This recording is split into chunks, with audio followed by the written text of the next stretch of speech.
สำหรับคลิปนี้อายุนสิมาเล่าเรื่องผีปอบอยากกินคนถือผ้าหรือว่าอยากกินคนทองเป็นเรื่องเล่าร้อนๆอีกเรื่องนึงเนาะเป็นเรื่องเกิดขึ้นในอดีตสิมาเล่าให้ทุกคนได้ฟังนํกันเรื่องนี้ต้องขอบใจ FC ทางแข้งจำปาสักเนาะเป็นเรื่องของแม่เราสมัยที่ว่าแม่เรายังเป็นสาวเนาะเราได้พบเจอกับประสบการณ์ร้อนๆประสบการณ์เป็นตาญาณเนาะ FC ทางจำปาสักฝากมาให้อายุนเราแต่ว่าบ่ได้ให้เปิดเผยชื่อเสียงเรียงนามเนาะเรื่องนี้เกิดขึ้นมาหลาย10 ปีแล้วทุกคนแล้วปัจจุบันนี้แม่เราก็เฒ่าแก่แล้วเนาะอายุนสิใส่ชื่อเป็นนามสมมุติว่าชื่อว่าแม่วันศรีเนาะเพราะปัจจุบันเราก็เฒ่าแก่แล้วแต่ว่าอายุนสิย้อนไปตอนเรายังเป็นสาวตอนนั้นหันแม่วันศรีก็ครอบครัวเราเนาะเป็นครอบครัวที่ค่อนข้างจะทุกข์ยากนี่แหละคนตะกี้แล้วก็มีลูกหลายคนเนาะลูกนี่10 ปลายคนตกมาปีเนี่ยหันแห้งแล้งเนาะ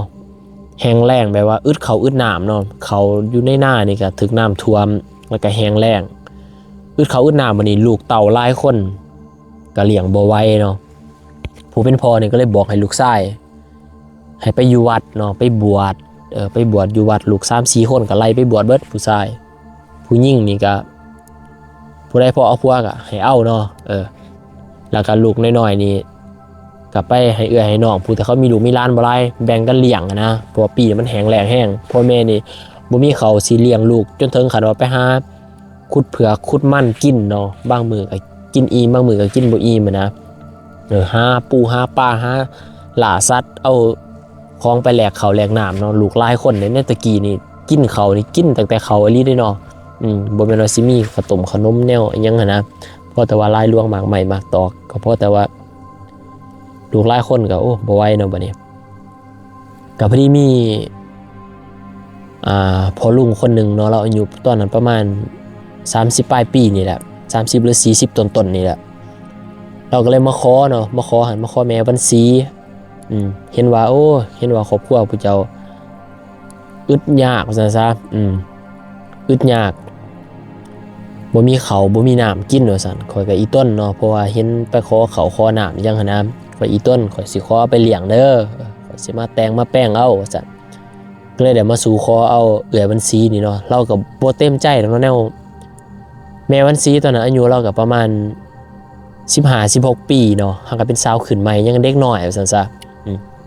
แต่ก็จำเป็นเนาะจำเป็นแล้วแนวเขาสิกินก็บ่มีเด้ครอบครัวก็ทุกข์ยากเนาะพ่อแม่ก็อยากให้เอาผัวแหละส่วนใหญ่อยากให้เอาเป็นพังเป็นพาไปแล้วก็แล้วไปเนาะพอได้เบิ่งน้องเบิ่งนุ่งว่าซั่นซะก็เลยได้เอาเนาะด้วยความบ่เต็มใจแล้วก็เราก็บ่ได้มักอีเนาะแน่ได้ผัวเฒ่าสิมักบ่เนาะแต่ก็บ่มีทางเลือกพ่อแม่อยากให้เอาก็เอาเนาะฟังความพ่อแม่เมื่อเอาไปซั่นแล้วก็ไปอยู่นํผัวเนาะผัวนี่เป็นคนเฒ่ากว่าเนาะเขาสิว่าแล้วก็รุ่นพ่อพุ่นแหละแต่ว่าเราก็เป็นพ่อหมายเนาะเมียตายปะคือกันอันเราแต่ว่าเราก็พอมีอยู่มีกินอยู่ดอกว่าซั่นซะก็ฐานะดีแน่แล้วอยู่กันมาได้ประมาณเกือบปีเนาะก็พอดีแม่วันศรีเนาะเราก็ได้ตั้งท้องเนาะมีลูกได้ประมาณ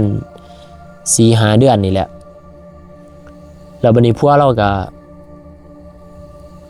พาไปอยู่บ้านเนาะไปอยู่บ้านก็คือบ้านแม่เราบ้านแม่ของผัวก็คือบ้านแม่ย่านะไปอยู่บ้านแม่ย่าให้แม่ย่าเบิ่งเนาะให้แม่ย่าเบิ่งให้แม่ย่าอย่างนี้แหละตัวแม่ย่าเรานี่สิป่วยเนาะป่วยแบบว่าถึงขั้นว่าลูกบ่ได้ไปบ่เป็นพุ่นแหละแล้วป่วยแล้วยังหักแต่ก็พอเว้าได้สื่อสารได้แต่ว่าลูกบ่ได้ไปบ่เป็นนะขี้เหี่ยวก็สิลำบากแน่เนาะแล้วก็เบิ่งแล้วไปเบิ่งแม่ย่านำบัดนี้เราไปเห็นแม่ย่าแล้วก็โอ้เนาะสภาพแม่ย่าก็เบิ่งแล้วก็เป็นแต่อีต้นเราหั่นนะเป็นแต่อีต้นเราหั่นเฒ่าแล้วเนาะผมมันขาวเบิดแล้วก็โตนี่จ้อยๆเนาะแววตานี่คือแบบว่าบ่มีชีวิตชีวาแล้วนะแบบเมอลอยไปเลยเนาะแต่ก็พอถามหูเรื่องอยู่ดอกแต่ก็ใจดีเนาะแม่เฒ่าเรา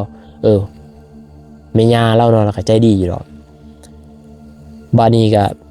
อยู่นำกันไปเนาะท้องก็เริ่มใหญ่ขึ้นแล้วพอดีมีคืนนึงเนาะแม่วันศรีนี่แล้วปวดท้องหนักบัดนี้คันสิปลุกผัวก็ผัวไปหาเงินหาคำมาเพิ่นก็เมื่อยเพราะแห้งแล้วนะอยากเพิ่นพักผ่อนเนาะปวดท้องหนักเราก็เลยเอาจกเอาเสียมนี่ ไปหล้างบ้านเนาะก็ไปขุดคุ้มนี่แหละก็ไปนั่งทายนักระหว่างที่เรานั่งทายนักอยู่นั่นเราเห็นเป็นเงาดำๆเนาะย่างขึ้นทั้งเฮือนย่างขึ้นทั้งเฮือนเป็นเงาดำๆแต่ว่าลักษณะนี่คือผู้หญิงเทาๆเนาะแต่ว่าเห็นเป็นเงาดำๆเห็นบ่แจ้งกลางคืนย่างขึ้นทั้งเฮือนคือปีนบันไดเฮือนขึ้นไปปีนบันไดเฮือนขึ้นไปเนาะขึ้นไปก็คือว่ารู้ว่าเป็นเมียาเจ้าของบ่ลงมาขี่มาเหี่ยวยังนะคือว่าหากก็คือว่าเราคือลูกบ่ได้ไปบ่เป็นนะเราสามารถสิขึ้นคันไดเฮือนได้เฮือนก็เป็นเฮือนใหม่เนาะตะกี้เฮือนใหม่มีนอกซ่านนะก็คิดเอใจเนาะเป็นผู้ใดก็คิดแล้วนี่ก็เลยบ่กล้าขึ้นเนาะว่าสิเบิ่งว่ามันเป็นผู้ใดนะวันนี้ผ่านไปก็สิด้นเติบแหละจนว่านั่งนี่เริ่มปวดขาแหละแล้วก็เห็นนั่นลงเนาะลงจากเฮือนแต่ว่าปกติคนเฮาสิลงคันไดนี่ก็สิย่างแล้วก็เอาตีนคอยไต่ลงก่อนนะแต่ว่าผู้นั้นหันบ่แม่นเนาะลงคือม้าลงนี่เป็นหยังเกี่ยวลงคือม้าลงเห็นบ่ม้ามันลงคันไดเฮือนมันก็เอาหัวลงก่อนเนาะบ่ได้เอาตีนลงก่อนคือเฮานะมันเอาหัวลงก่อนแบบมันไต่ลงนะไต่คันไดลงคือเป็นเงาดำๆไต่แล้วหายไปเราเห็นสันแล้วก็ย่านเนาะย่ามันนี่ก็เอิ้นผัวเฮ้ยสั่นห้องสิผัวนะเฮ้ยย่านผัวก็ตื่นมาไปจะได้มาว่าเขาขึ้นเฮือนแน่แล้วก็มาเขาขึ้นเฮือนแน่พวกเอาขึ้นมาเนาะเป็นหยังเพิ่นว่าเขาเห็นเป็นเงาดำๆขึ้นเฮือนลงเฮือนเพิ่นก็บอกพวกเพิ่นเลยโอ้ยบ่มีหยังดอกมาบ่จักว่าซั่นในเฮือนเพิ่นก็เลี้ยงม้าเด้อย่าว่าเป็นม้าเนาะเห็นเงาม้ามันขึ้นมันลงนะพวกก็เลยว่าบ่มีหยังดอกว่าซั่นแล้วก็บ่แม่นม้านะเราว่าคนแล้วอ่ะก็บอกซั่นแหละพวกก็บ่เชื่อเนาะจักว่าเชื่อบ่เชื่อล่ะก็บอกซั่นพวกก็ปลอบใจว่าบ่แม่นหยังบ่มีหยังดอกพวกก็บอกบ่อยากให้เราหยันนะครับมันนี่ก็ผ่านไปเรื่องนั้นก็ผ่านไปแล้วพอดีมีมือหนึ่งมือนั้นเป็นมือวันศีลเนาะเราก็อยากเข้าไปใส่บาตรอยู่ในบ้านให้พวกน่ะพาไปใส่บาตรนะเราก็เลยลุกตื่นแต่เช้าเนาะลุกตื่นแต่เช้าแล้วก็ประมาณ 3-4 โมงเช้านี่เนาะตี 3บ่เพิ่นตี 3 ตี 4เนาะเพราะว่าคนตะกี้เนี่ยเขาว่าตะค่ำมาเนี่ยมันเขานอนไว้แล้วนะบ่ได้อยู่เด็กก็เลยตื่นแต่เช้าแล้วก็ตื่นแล้วปกติเราก็ตื่นเช้าแบบนั้นทุกมื้อแหละตื่นมาแล้วก็มาดังไผ่หนึ่งเขาเนาะดังไผ่หนึ่งเขาเฮ็ดอยู่เฮ็ดกินอย่างนี้แหละบัดนี้พอดีมีคนมาเอิ้นเราเนาะหลังจากเรานั่งอยู่พะเขานะนั่งกำลังสวยเขามีคนมาเอิ้นเราว่าเอิ้นชื่อเราหั่นว่าวันศรีว่าซั่นวันศรีว่าซั่นแล้วก็หันไปเบิ่งเนาะหันไปเบิ่งอยู่เทิงเฮือนก็บ่มีไผผัวหันยังนอนอยู่ในเฮือนอยู่แล้วแม่ย่าเราก็นอนอยู่ในห้องคือกันมีแต่เราผู้เดียวนะนั่งสวยเขาอยู่ครัวมีคนเอิ้นวันศรี2เทื่อเนาะแล้วก็แล้วคือเราย่าเอิ้นหรือว่าปกติหันมื้อเทื่อย่าอยากตื่นอยากกินน้ำอย่างนั้นเราตื่นนอนแล้วสิเอิ้นเนาะแล้วก็ซั่นปั๊บว่าอีแม่จะเอิ้นข่อยบ่ซั่นแม่ก็มิดเนาะมีไผตอบเป็นผู้ใดเอิ้นเราอ่ะเราก็เลยเอาไปโคมเบิ่นไปโคมไฟกระบองเนาะไฟกระบองลงไปส่องเบิ่งอยู่กองตารางเฮือนด้วยความสงสัยล่ะไปเบิ่งแล้วก็บ่เห็นยังมีแต่ความว่างเปล่าก็เลยคือเราเต็งหูผาดหูแหววไปล่ะบ่สนใจก็พอดีตื่นตามาเสาเนาะแจ้งแล้วก็เข้าไปบาตรเนาะไปใส่บาตรไปบิณฑบาตไปใส่บาตรพอดีมีครูบาท่วงเนาะท่วงว่าเจ้าอย่าไปอยู่หันตี้ว่าซั่นให้เจ้าเมื่ออยู่บ้านเด้อว่าซั่นบ่อนเจ้าอยู่หั่นบ่ดีได้ว่าซั่นจังหน่อยลูกจะสิตายจังหน่อยมันสิกินลูกเจ้าว่าซั่นครูบาว่ามีม้าดำหั่นมันจอบสิกินเจ้ากับลูกเจ้าเด้อครูบาว่าให้เจ้าหนีจากหันครูบาว่าแล้วก็บอกสำนี้แล้วก็ไปนะแบบว่าใส่บาตรแล้วครูบาเตือนแล้วก็ไปแล้วก็มาคิดเนาะม้าดำมาคิดไปขึ้นมาห้วยม้าดำก็มีแต่ปอบเท่านั้นแหละเราอะแล้วเราก็มาคิดเห็นตอนที่เราลงมาถ่ายนักกันนี่เลยเห็นม้าดำมันขึ้นถึงเฮือนลงถึงเฮือนนะเห็นแต่ว่าเราเห็นหันมันบ่เป็นม้าดำมันเป็นเงาของคนเป็นคนเฒ่าแล้วอะวันนี้เราก็หยาดเนาะหยาดมันในพิธีคืนนะเราก็ฟันว่ามีคนเฒ่าๆนี่มาเอิ้นคนในเฮือนเราเอิ้นแต่ว่าเอิ้นซื้อยาเราเนาะเอิ้นซื้อยาเราก็เลยค้านแล้วก็เอิ้นเพิ่นขึ้นมาทั้งเฮือนนี่ติว่าซั่น ขึ้นมาตั้งเฮือนนี่ที่เพิ่นหันเพิ่นมาบ่จักหาบอีหยังมาหรอกมีไม้คานแล้วก็มีเครื่องเพิ่นเพิ่นหาบมาคือจะว่าเพิ่นนี่เดินทางมาแต่ไกลแล้วย่าเพิ่นว่าขึ้นมาตั้งเฮือนนี่ติแล้วย่าเพิ่นก็ลุกมาแล้วก็เปิดประตูออกไปนั่งโซกันกับผู้หญิงผู้นั้นแหละกับผู้หญิงผู้นั้นแล้วก็มีม้าเพิ่นมานํเนาะม้าเพิ่นนี่2โตม้าดำนี่โตบักใหญ่ดำๆเป็นตาย่านกันนะม้าหั่นอันนี้มันในความฝันของแม่วันสีฝันเนาะแล้วพวกเพิ่นก็นั่งโซกันเนาะแม่ย่าของแม่วันสีนั่งโซกันกับหมู่เพิ่นนะนั่งโซกันอยู่หน้าบ้านแล้วเพิ่นก็แกะเอามกที่เพิ่นถือมาเป็นมกเนาะปรากฏว่าเปิดมกแล้วออกมานั่นเป็นแบบลกเด็กนี่ลกเด็กหน่อยลกเด็กหน่อยที่ว่าเขาขอดลูกเกิดลูกนั้นมีแต่เลือดมีจังล่ะพวกเพิ่นกินเนาะกินบ่แม่นที่แรกกินนั่นเห็นปากแดงๆคือว่าพวกเพิ่นเคี้ยวหมากจังบ่นะแต่พอไปเบิ่งไกลๆพวกเพิ่นกินลกเด็กหน่อยนั่นกินไส้กินอย่างนี้แหละกินแบบกินคือแสบคือนัวนี่กินพอดีแม่วันซีเนี่ยก็ตกใจเนาะก็เลยบอกว่าแม่จะสมากินแนวนั้นสั่นแบบเพิ่นบอกในความฝันน่ะนะแม่เพิ่นก็หันหน้ามาเนาะแล้วก็ยิ้มแล้วก็ว่าแซ่บได้ลูกกินบ่สั่นเพิ่นยืนให้ลูกเพิ่นแล้วเพิ่นก็พากันหัวเนาะ2คนหัวเอี้ยๆหัวถูกใจกันนะหัวแม่วันซีเนี่ยก็ตกใจเนาะตกใจแล้วก็ห้องอ้อยห้องมันนี่ก็เราหันนอนฝันแล้วก็ละเมอนะห้องมันนี่พัวแล้วก็ปลุกเป็นช่างเฮ้ยเป็นช่างโอ้ยเพิ่นว่าข่อยฟันบ่ดีเพิ่นก็ว่าข่อยฟันบ่ดีฟันบ่ตะย่านขนาดเพิ่นว่าบอกกับผัวนะครับบัดนี้ก็เฮ้ยว่าซั่นข่อยอยากมาอยู่นำแม่ข่อยนะว่าซั่นข่อยอยากมาอยู่นำแม่ข่อยอยากมาเกิดลูกอยู่บ้านข่อยเพราะว่าข่อยมีครูบาทวงว่าเพิ่นก็เล่าความฝันให้ฟังนะว่าครูบาทวงว่าให้หนีจากหันมาดำมันจอบสิกินเจ้าจังเจ้านะให้เจ้านี้ว่าซั่นเจ้าสิตายได้กับลูกเจ้าผัวก็เลยว่าโอ้ยบ่เป็นสร้างดอกว่าซั่นมันก็เป็นเพียงความฝันจังซื่อๆนี่แหละบ่มีหยังดอกว่าซั่นข่อยอยู่มานี่เป็นเท่าใดปียังบ่มีหยังดอกว่าซั่นคันข่อยไปไผสิเบิ่งแม่ข่อยเพิ่นว่าข่อยเอาเจ้ามาก็ย้อนว่าอยากได้เจ้ามาเบิ่งมาแย่งมาเบิ่งแม่ข่อยจังคนนี่แหละยามข่อยบ่อยู่ไปหาเงินหาค่ำนะผัวเพิ่นบอกคันจะเมื่อไผสิเบิ่งแม่ข่อยเมื่อไปอยู่เฮือนเจ้าก็อ้ายน้องจะหลายคนก็เมื่ออึดเมื่อยากคือเก่าหั่นแหละว่าซั่นมีแต่ว่าข่อยสิไปเอาแม่จะมาอยู่นำเด้อซ้ำจะเกิดลูกซ้ำจะแข็งแรงแล้วจังให้เราเมื่อแม่วันซีเราได้ยินผัวเว้านั่นน่ะแล้วก็บ่มีทางเลือกเนาะก็ดีคือกันล่ะอย่างน้อยก็แม่ตัวเองมาหานะบัดนี้ก็ผู้เป็นผัวก็ไปเอิ้นเอาแม่เฒ่าเนาะหรือว่าแม่ของแม่วันซีน่ะมาเนาะมาอยู่นำกันวันนี้วันเวลาก็ผ่านไปเนาะวันเวลาก็ผ่านไปก็พอดีใกล้มื้อใกล้ยามมื้อละสิคลอดแล้วนะมื้อละสิคลอดแล้ววันนี้เราฝันคือเก่าอีกฝันว่าในความฝันมันเป็นผู้หญิงคนเก่าเนาะเป็นผู้หญิงเฒ่าๆผมยาวๆขาวๆผมนี่ยาวจนสิ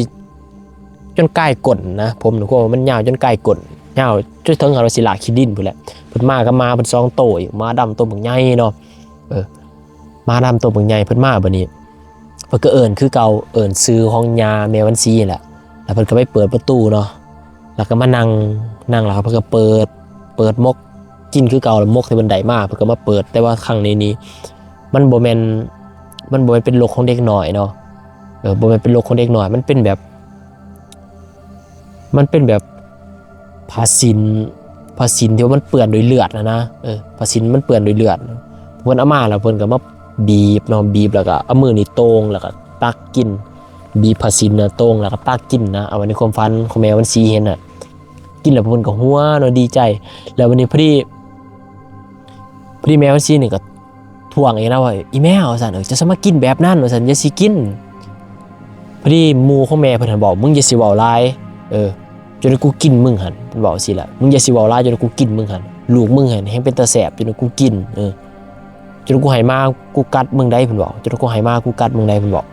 บัดนี้แม่ชีก็ย่านแล้วก็เป็นแบบเก่าแล้วก็ละเมอขึ้นห้องยาละห้องนะบัดนี้ผัวแล้วก็ตื่นแม่แล้วก็ลุกมาเป็นหยังว่าซั่นแล้วก็เล่าให้ฟังว่าเราฟันแบบเก่าอีกแล้วซั่นฟันเห็นผู้หญิงฟันเห็นม้าดำแม่เราก็เลยหูทันทีว่าโอ้ยอย่ามันเป็นผีปอบผีหยังนะเราก็เอาผ้าผูกแขนไปมัดแขนลูกแล้วก็มัดขาลูกนะมัดทั้งมือทั้งแขนทั้ง4เบื้องเลยนะเอิ้นควันเอิ้นหยังแล้วมาเด้อควันเอ้ยแล้วก็บอกผัวนั่นไปเอามีดมาวางไว้อยู่บนไต่หมอนของที่เมียเรานอนนั่นเนาะเอามีดมาวางไว้แล้วเราก็จังว่านอนหลับบัดนี้ก็พอดีวันเวลาก็ผ่านไปเนาะ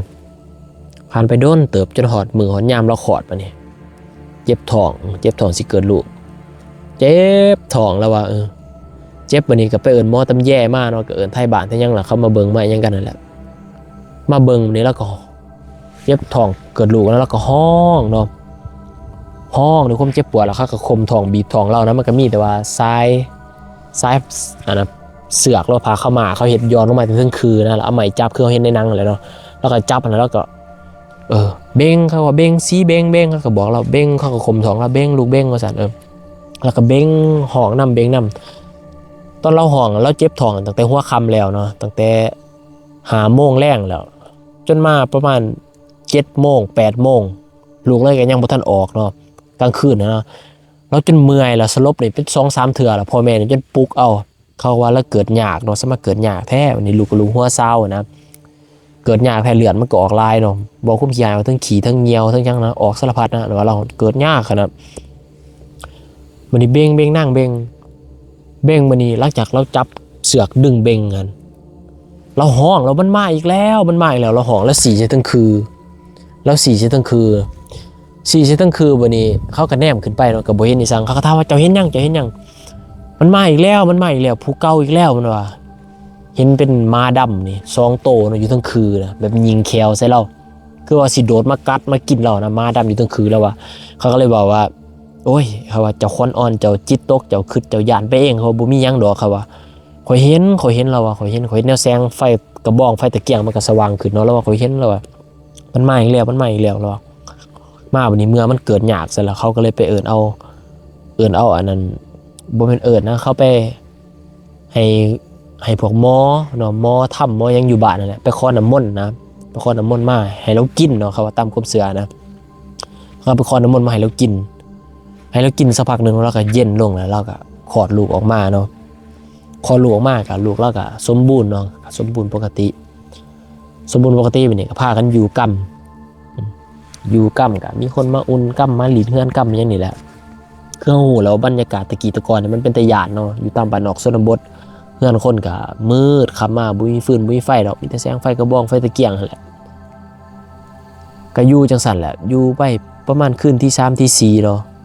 ลูกเราไห้ขนาดประมาณคืนที่3ที่4นี่ไห้เนาะนมก็บ่กินเข้าไปก็หากออกเอี้ยออกนะเด็กน้อยนะไห้ซอขนาดก็เอาผ้าผูกแขนมาผูกมาซั่งแหละกับโบซวงโบเศร้ามันไห้สะดุ้งตื่นตลอดแล้วนอนกำลังสิรับมันก็สะดุ้งตื่นบ้านนี้ก็ลูกหันไล่เนาะไล่ไห้แล้วก็ตายไปเลยเด็กหน่อยครับไล่ไห้แล้วก็ตายไปเลยพอดีมือลูกเราตายกันก็เป็นคืนเดียวก็ที่ว่าเราฟันว่าแม่ใหญ่คนเก่าคนเดิมนั่นแหละเพิ่นมาเนาะเพิ่นมาแล้วก็มายืนอยู่หน้าบ้านแล้วก็มีม้าดำ2 โตเพิ่นบอกม้าดำเพิ่นไปกัดปลาไหลกัดเราก็ลูกเราฟันว่าเราอุ้มลูกเราหันแลนละม่านไล่กัดเราแต่ว่าไล่กัดเราวันนี้ไล่ท่านเราล้มละม่านไปขาบลูกเราแบบขาบกินลูกเราจังเรานะเราสะดุ้งตื่นมาก็พอดีเป็นจังหวะเดียวกับลูกเราหันมาเบิ่งลูกนะโตเย็นโตแข็งเบิดแล้วลูกเราตายคือสั่นแล้วก็เราความฝันให้พ่อให้แม่พังหน่อยคนไทยบ้านพังเขาก็ว่าโอ้ยปอบแล้วสั่นปอบมันกินแล้วสั่นมันกินลูกจะแล้วบานี้หลังจากลูกเราตายคือจังซั่นแล้วยาเราที่ว่านอนป่วยติดเตียงไปใส่บ่ได้นะก็ปรากฏว่าลูกได้ไปเป็นเนาะคือคนแบบว่าบ่เจ็บบ่ไข้อยู่ซื่อก็ตื่นมาลูกได้ไปเป็นเนาะแข็งแห้งบาดนี้แข็งแห้งลูกได้ไปเป็นแน่นั้นแน่นี่เนาะแบบโอ้เพิ่นแบบคือว่ามีชีวิตชีวาได้ใหม่ได้ชีวิตชีวาใหม่นะบัดนี้พอดีแม่ของแม่วันซีเนี่ยว่าบ่อยู่ดอกลูกว่าซั่นบ่อยู่ดอกฮู้แล้วว่าแม่ย่าเจ้านี่เป็นผีปอบแม่ย่าจะเป็นผีปอบแล้วลูกชายพระเดชนี่ก็หูทั้งหูแล้วแม่เต้นี่เป็นผีปอบแล้วก็ยังไปเอาเมียไปเอาลูกเมียมาให้แม่เพิ่นได้กินนะเราครอบครัวนี่เป็นทายาทปอบว่าซั่นซะบัดนี้ก็เมื่อเป็นคือจังซั่นแล้วลูกตายแล้วมาฟันแนวนี้เห็นย่าตัวเองลูกใดไปเป็นแม่ก็เอาเมื่อเลยเนาะแล้วก็เมื่อเลยแบบบ่สนน้ำผัวเลยนะผัวบ่อยู่เฮือนมื้อนะแล้วก็เมื่อนำแม่เราบ่อยู่เราย่านเด้เราเจอเรื่องร้อนๆแบบนี้มาตลอดแล้วย่านไม่ได้พัวกับมานำให้สิเอาเมียน่ะเมื่อเนาะเอาเมียก็บ่เมื่อจะได้ก็บ่เมื่อพ่อแม่เขาบ่ให้เมื่อพ่อแม่ของแม่วันซีบ่ให้เมื่อลูกเคยเนี่ยอยากหายเนาะอยากหายเพิ่นว่าจนได้ผมมือสิตายเบิดครอบครัวเพิ่นน่ะ สิมาหามมาห่วงข่อยสั่งเมียข่อยแต่ว่าเพิ่นว่านะเพิ่นจังได๋เมียเพิ่นเมื่อแต่พ่อแม่เราบ่ให้เมื่อบัดนี้ก็พอดีมีคนมาบอกเนาะว่ามันสิเอ้ยซั่นไปเขาซาลือมานะเขาว่าจังได๋เจ้าจังไปเอากับเฒ่าอันนั้นซั่นเฒ่านั้นแม่เพิ่นมีผีปอบได้เห็นบ่ว่าเพิ่นเป็นพ่อหมายเมียตายดีได้ว่าเจ้ายังว่ามีแต่ลูกจะตายแต่เก่าเมียคนเก่าเพิ่นน่ะตายทั้งเมียตายทั้งลูกตายต้นท้องนั่นแหละเขาบอกว่าปอบแม่เพิ่นน่ะกินแม่เพิ่นนั้นว่าตะกี้นี่เป็นหมอเนาะเป็นหมอตำแยหมอผีนี่แหละแล้วเพิ่นนั้นเฒ่าแล้วเนาะเพิ่นเลี้ยงเครื่องที่เพิ่นเลี้ยงมันมากัดกินเพิ่นเองนะมันมาทำหายเพิ่นเองเพิ่นคุมสิบ่อยู่แหละเพิ่นกลายเป็นปอบซุมื้อนะเขาว่าแม่เพิ่นนั้นตายไปแต่โดนแล้วมีแต่ปอบดอกอยู่ในหลังแม่เพิ่นนะแล้วเพิ่นต้องได้เลี้ยงแม่เพิ่นแบบนี้ต้องไปหาผู้หญิงมาหาลูกมาจังมาแล้วมาให้แม่เพิ่นกินนี่นะผู้ใดแข็งแน่ก็สิรอดผู้ใดบ่แข็งก็เป็นบ่รอดนะเมียเพิ่นนี่ร้ายเนาะแต่ละบ้านนี่เพิ่นไปหามาเรื่อยๆนะเพราะว่าพวกนี้มีเงินค้ำเพิ่นก็มีเด้เพิ่นบ่อันนั้นดอกเพิ่นมีเงินมีค้ำว่าซั่นซะมีข้าวมีน้ำกินเอาไผมาก็เป็นเลี้ยงได้แต่ว่าสิตายเนาะลูกเกิดมานี่เป็นตายบ่แม่ตายก็ลูกตายตอนนั้นมาเราก็เลยโอ้นายเนาะเราว่าสมมุติว่าเราตายแล้วว่าแม่เราหันเกือบถึงผีกินว่าซั่นซะเราเห็นแล้วว่าเราเห็นไอ้ลีเขาบอกให้ไปฟังไผก็บ่เชื่อบอกให้พัวก็ว่าบ่มีหยังดอกแน่นอนนี่แต่แทนพัวหูแล้วหูทั้งหูแล้วพัวน่ะแต่ว่าอยากเอาไว้ให้แม่เพิ่นกินน่ะมันมาแปลกอยู่มันว่าแม่เพิ่นหลังจากล้านตายแล้วหลังจากลูกเราตายน่ะแม่เพิ่นน่ะลูกได้ไปเป็นลูกไป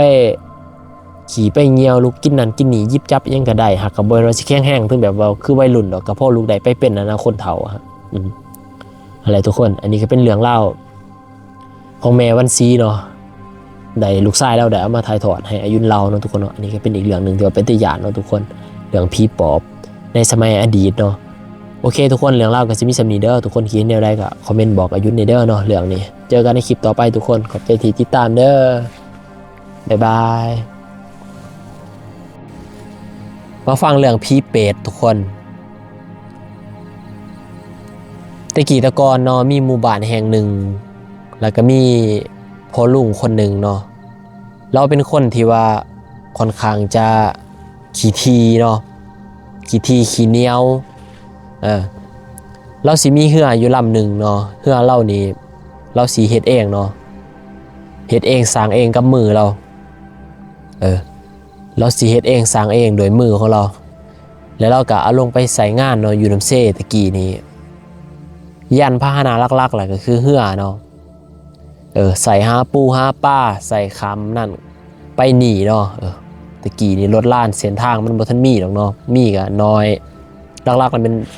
เดินทางโดยเรือเนาะเราก็ห่วงเรือเรานี่เด็กน้อยเนาะยามมื้อแลงหรือว่าตอนเช้าตอนอีหยังนี่เด็กน้อยตามหมู่บ้านนั่นแหละเขามักสิไปเล่นน้ำเนาะแล้วเขาก็มักสิขึ้นเรือกระโดดเรือเหยียบเรือขึ้นเรือลงเรือนะเล่นน้ำเหยียบเรือเราไปเห็นนี่เราด่าเราปล่อยขนาดหายเด็กน้อยเนาะเป็นจริงเป็นจังเนาะเป็นฟืนเป็นไฟบ่ให้เด็กน้อยน่ะเล่นเรือเราเหยียบเรือเราบางเทื่อก็น้ำเขาเรือบางเทื่อก็เรือล้มเรือจมยันมันบาดมันแตกมันแห้งมันยังนี่แหละแนวคนขี้ทีเนาะก็บ่ค่อยถือไผดอกก็ห่วงอยู่ซั่นล่ะคนก็สั่งเนาะเด็กน้อยนี่พะโล้เราย้อนว่าเขาสั่งเราเขาเอาขี่ม้าเนาะไปสัญโยนใส่เรือเราไปถิ่มใส่เรือเราอันควรว่าเขาสั่งเรานะแล้วบัดนี้ก็พอดีมีมื้อนึงเนาะว่ามีครูบาเนาะครูบานี่เขาสิไปถือแบบว่าพวกแม่ออกพวกหยังเนี่ยเขานิมนต์ไปสวดไปหยังจักอย่างนะเฮ็ดบุญขึ้นเฮือนอย่างนี้แหละเนาะประมาณนี้แหละแล้วครูบานั่นมันบ่พอกันเนาะเฮือนี่มันบ่พอกันครูบาจั่วแน่ยังแน่มันหลายองค์นะเฮือมันมีตั้งแต่เรื่องแต่ 2-3 เล่มนี่แหละอันว่าอยู่ในท่าเฮืออยู่หมู่บ้านพวกเพิ่นน่ะแบบว่าเฮือที่เหลือชาวบ้านเขาก็เอาไปหาปูหาปลานะบัดนี้เฮือมันบ่พอกันเนาะเขาก็เลยไปแก่เสือกเอาเฮือของลุงขี้ทีคนนั้นแหละก็ยืมเฮือเราไปคือว่าคือสิบ่เป็นอีหยังดอกเพราะว่ามีครูบาเด้ครูบาเอาไปเนาะเขาก็บ่ได้บอกได้ขอบเราดอกแปลว่าเสียเวลาสิไปบอกไปขอบสิไปนำหานะจักอยู่จุดใดแจ้ใดแล้วมันก็สิยากเขาก็เฝ้าฟังแหละไปแต่เช้าเขาก็เลยเอาเฮือไปเลยคือเราไปกับครูบาคือสิบ่เป็นอีหยังว่าซั่นเอาเฮือไปบัดนี้ ลุงซองเนาะลุงขี่ทีผู้นั้นแหละเพิ่นลงมาทางทาเนาะหาเหือเพิ่นบ่เห็นป้าเพิ่นปล่อยเนาะปล่อยตับไตใส่พุ่งก็บ่ยังเนาะเพิ่นด่าเพิ่นปล่อยเพิ่นสาเพิ่นแซงเนาะบักได้เอาไปหายเพิ่นปล่อยขนาดนั้นเป็นฟืนเป็นไฟเพิ่นสิเอาไปหาอยู่หากินบัดนี้เพิ่นหันสิไปหาตึกแฮใส่หม้องเพิ่นนี่แหละแต่ว่าเพิ่นบ่มีเหือไปเนาะเพิ่นก็อยากหายเพิ่นนั่งเนาะนั่งเผาเหือเพิ่นว่าอยากเห็นหน้ามันผู้ใดมันเอาไปนะนั่งตั้งแต่เช้าจนฮอดบ่ายโมงนี่สวยๆเนาะเห็นครูบามาเห็นเขาพายเหือมาเพิ่นด่าเลยนะบ่สนใจไผเนาะด่าครูบาจั่วอยู่เทิงเหือน่ะก็บ่สนเนาะด่าเพิ่นปล่อยโอ้เขาจะว่าพิลึกพิโลแท้เนาะแบบใจจืดใจดำเอาแท้บ่มีน้ำอกบ่มีน้ำจิตน้ำใจเนาะบัดนี้ก็เราหันลำไรถึงขั้นว่าย่ามน้ำท่วมย่ามฝนตกนี่เราสิเที่ยวไปจอบไปเบิ่งเหือเราเนาะอย่ามันไหลน้ำอย่าน้ำมันท่วมมันจมมันยังนะสิไปหย่ายสิไปเบิ่งอยู่จังซั่นแหละบัวระบาดรักษาดีกันนะเนาะแล้วบัดนี้ก็พอดีวันเวลาก็ผ่านไปเนาะเราก็ได้ล้มป่วยเราได้ล้มป่วยขนาดว่าจนสิถึงขั้นว่าลูกบ่ได้ไปบ่เป็นนี่ก็ยังถามหาแต่เหือเพิ่นนี่แหละถามลูกถามหลานเนาะถามหาแต่เหือเพิ่นเพิ่นว่าอย่าใช้ไผเอาไปอย่าใช้ไผยืมได้เพิ่นว่าคันข่อยตายไปเหือข่อยนี่ก็ไปจูดเพิ่นว่าไปจูดน้ำข่อยเพิ่นว่าบ่ต้องให้ไผเอาไปเพิ่นบอกคือว่าเพิ่นขี้ทีนะเนาะเพิ่นก็บ่ค่อยถือกับชาวบ้านแน่นะ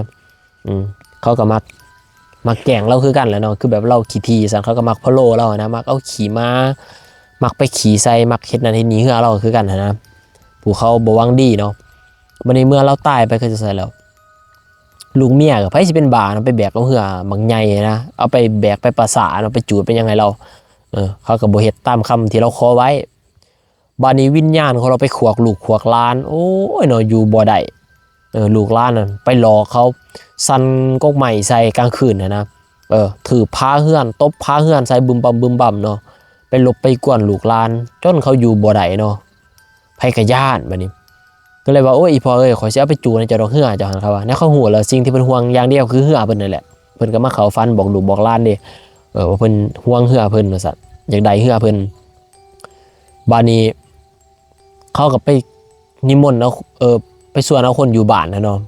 ไปหาจ้างเขาที่หาซื้อๆเขาก็บ่อยากไปดอกเนี่ยเขาสั่งเราไปจ้างเอาคนแถวบ้านเนาะพวกวัยรุ่นพวกยังแบกเหือเราห้ามเหือเราไปจูให้เราอยู่ปราสาทไปจูดอยู่บนลุมศพเราแหละเขาก็ไปจูดไปยังไงเราแล้วหลังจากนั้นเนาะกับพอดีมีชาวบ้านเขาเห็นว่าเราเป็นผีเปรตเนาะเป็นผีเปรตโตนี้สูงเนาะสูงใหญ่แล้วก็แบกเหือแต่ว่าเหือนั้นเป็นเหือเล็กแล้วก็มีไฟนี่ลุกตลอดเวลาเนาะแบบว่าคือไฟไหม้เหือเราแหละเราหันแบกเนาะแบกแล้วก็ห้องด้วยความเจ็บปวดทรมานนะห้องด้วยความเจ็บปวดทรมานแบบปวดแสบปวดหอนนะชาวบ้านเขาเห็นนะบางคนกับฟันบางคนกับเห็นเนาะเห็นอยู่แบบสิแหละพี่ครูบาก็เลยบอกว่าให้แล้วเนาะบาปแบบว่าเพิ่นขี้ทีโพดนะจั่วครูบาเอาไปกับปล่อยกระดาเนาะสาบแสงเขาสุดท้ายมันก็ไปถึกโตเพิ่นเองเบิดเนาะไปถึกโตเพิ่นเองเบิดบางเทื่อก็เห็นเพิ่นนี่ลากเอาเหือเพิ่นนี่เดี๋ยวดึงเสือกนี่ลากเหือเพิ่นว่าแต่เพิ่นไปไซนี่เขาก็สิเห็นเพิ่นถือเหือเพิ่นนี่ไปนำนะแต่ว่าเหือเนี่ยมันสิลุกเป็นไฟน้ำไหม้โตเพิ่นเองอยู่ตลอดเวลาบางเทื่อก็แบกบางเทื่อก็ลากน้ำกลางบ้านน้ำปลาน้ำดงตามวัดตามบ้านอย่างนั้นแบบยังทรมานนะเนาะเป็นผีเปรตแบกเหือเนาะทรมานเสียงเป็นห้องแบบเป็นห้องโหยหวนนะห้องด้วยความเจ็บปวดเนาะห้องไฟนี่ลุกไหม้เพิ่นตลอดเวลาเพิ่นทุกข์เพิ่นทรมานแห้งเพิ่นกลายเป็นเปรต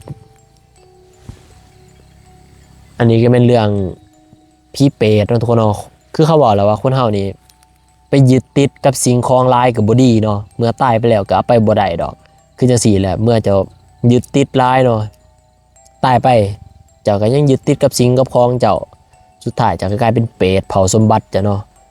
แบกเหือไฟใหม่ๆนักๆไปใส่กับลากจูงไปแบกไปอย่างทุกข์ทรมานเนาะสุดท้ายก็ได้กลายเป็นเปรตทุกคนเรื่องเล่าก็สิมีสำนีเด้อทุกคนขอบใจที่ติดตามเนาะเดี๋ยวถาไปรับชมรับฟังเรื่องต่อไปทุกคนเรื่องนี้เป็นเรื่องเกี่ยวกับวิญญาณของเพื่อนที่ว่าตายโหงไปแล้วเนาะ แล้วก็ได้มาหาหมู่ของตัวเองมาหาเพื่อนของตัวเองนะคือเขาบอกแล้วว่าจิตของเฮาเนี่ยตอนยังมีชีวิตอยู่เนาะมักไปไสมักไปผูกพันบ่ได้นี่เมื่อตายไปแล้วดวงจิตดวงวิญญาณก็จะมักวนเวียนอยู่แถวๆนั้นเนาะเช่นเดียวกับเรื่องนี้คือกันทุกคนเรื่องนี้เป็นเรื่องของคนซื้อดาวเนาะดาวนี่ซื้อนามสมมุติเด้อทุกคนเป็นเรื่องของ FC ฝากมาเล่าคือกันเนาะตัวนี้ดาวหันมีหมู่สนิทผู้หนึงเนาะชื่อว่าทรายเนาะอันนี้ซื้อนามสมมุติคือกันดาวกับทรายนี่ถือว่าเป็นเสี่ยวหักแพงกันเนาะหักแพงกันลิ้นกินน้ำกันตั้งแต่ยังน้อยเนาะแล้วทรายนี่เพิ่นหันตอนนั้นอายุประมาณ15-16 ปีเนาะแล้วเพิ่นมักสิมาลักสูบยาอยู่เฮือนของดาวนี่ตลอดเนาะมักสิมานั่งเบิ่งหนังพังเพลงน้ำกันเนาะมักมาเล่นน้ำกันแล้วจนมีกระทั่งมื้อนึงหมู่ซื้อทรายได้ไปประสบอุบัติเหตุเนาะเกิดอุบัติเหตุทางรถจักรรถมอเตอร์ไซค์นี่แหละไปต่ำกับถ่ายรถเขาเนาะถ่ายรถที่เขาจอดไว้ข้างทางแล้วก็ได้เสียชีวิตเมื่อเสียชีวิตคือจังซั่นแล้วหลังจากเสร็จพิธีงานศพยังแล้วเนาะผู้เป็นดาวที่รับรู้ว่าหมู่เสียเนี่ยก็แน่นอนเนาะเสียอกเสียใจแหละทำใจยากลำบากเนาะแล้วก็ดาวเองก็ได้บวชเนาะบวชจุ่งให้หมู่นะตอนอันนั้นเอาศพออกป่าเนาะหรือว่าเฮ็ดพิธีงานศพหั่นคือคนลาวเฮานี่ส่วนใหญ่จะเป็นแบบนั้นเนาะแบบว่าบวชจุ่งให้กันหักแพงกันเนี่ยมันบวชให้กันนะถือว่าเป็นการทรงขังสุดท้ายเนาะให้หมู่ได้ไปจุดที่ดีที่สุดเนาะตามความเชื่อนะบวชให้ทำบุญให้แล้วบัดนี้มีมื้อนึงเนาะผู้ซื้อดาวนี่เพิ่นสิไปเล่นเนาะไปเล่นกับผู้สาวตอนกลางคืนเพิ่นสิไปเล่นกับผู้สาวเพิ่นก็อาบน้ำแต่งโตแล้วมื้อนั้นอาบน้ำแต่งโตแล้วก็ไปเล่นเนาะออกจากเรือนไปเล่นกับผู้สาวแต่ว่าตอนไปเล่นนั้นมันรู้สึกว่ารถนี่คือว่ามันหนักๆเนาะคือมีคนมานั่งซ้อนท้ายแล้วก็รู้สึกได้ตลอดว่าคนขี่นี่มันสิลุกเองนะทางด้านหลังเนี่ยลุกฟูเป็นบาดเนาะก็เลยรู้สึกว่าคือมีคนมานั่งซ้อนท้ายนะ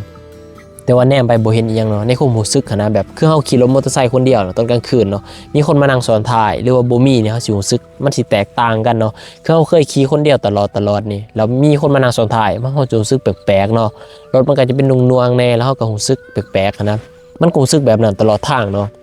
แต่ก็บ่ได้คิดหยังไรแล้วบัดนี้หลังจากไปเล่นน้ำผู้สาวมาแล้วเนาะก็กลับมาเฮือนตอนนั้นเวลาก็ประมาณตีหนึ่งตีสองนี่แหละแล้วบัดนี้หมอดาวก็โทรเล่นกับผู้สาวไอ้น้อยยังคิดฮอดคิดถึงกันนะโทรบอกรับฟันดีกันนี่แหละหลังจากวางสายจากผู้สาวปั๊บมันก็สิลงไปเข้าห้องน้ำเฮือนเป็นเฮือน2 ชั้นเนาะก็พอดีย่างลงมาเนาะย่างลงมาสิไปเข้าห้องน้ำมาฮอดคันไดแล้วแนมไปอยู่บนอันนั้นโต๊ะเนาะโต๊ะตั้งหรือว่าบนที่เฮานั่งเล่นนั่งเบิ่งทีวีนะอยู่กลางเฮือนนะแล้วมันสิมีเก้าอี้อันนึงเนาะเป็นเก้าอี้โยกเก้าอี้ใหม่ที่ว่าเฮาโยกได้นะเฮาอยากนั่งก็ได้ให้อยากนอนก็ได้ที่ว่ามันโยกไปมานะมันหันแนมไปเนาะคือมีหยังมันโดนใจให้แนมไปแล้วก็ปรากฏว่าไปเห็นหมู่ซื้อทราย